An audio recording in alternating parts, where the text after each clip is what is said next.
but you're getting some increased put activity. How can it not? I mean, 1,000 traded. The market value around really selling their own. So the first thing you got to look at and say, wow, yeah, or whatever they say.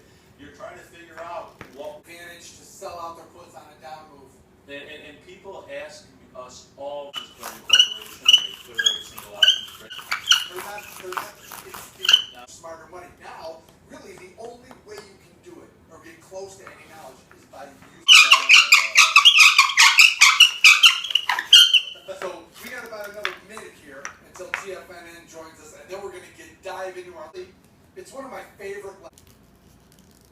And we welcome our viewer answer. Exactly. So volatility And here is where the current IV percentile is right. We talked about this last week that Apple's earnings have come out. That's what actually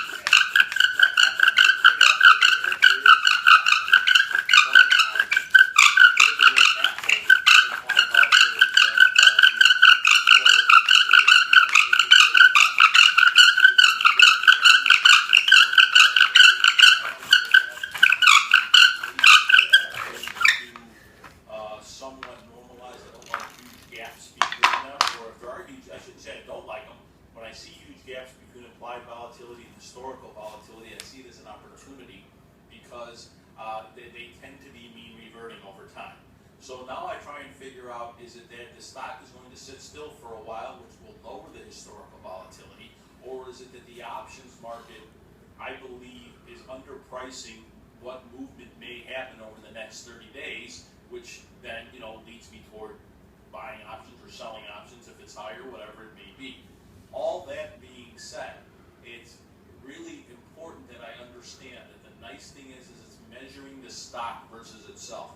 Too often people will say, oh, that 30 vol's high, that 30 vol's low. Compared to what? I have no idea what you're even talking about. And this gives you that measuring stick. And that's vital. We talk about it all the time because let's dive into the minutia even further, Jay. That number right there tells me this is cheap, right? But this number here tells me that it's still not as cheap as we think. And why? If we go to a chart, it has to do with this move right here last August. When Apple's volatility, as you can see, spiked up into the 60s that day. Look at Apple's volatility if you take out that move, right? You get in the mid to high 40s.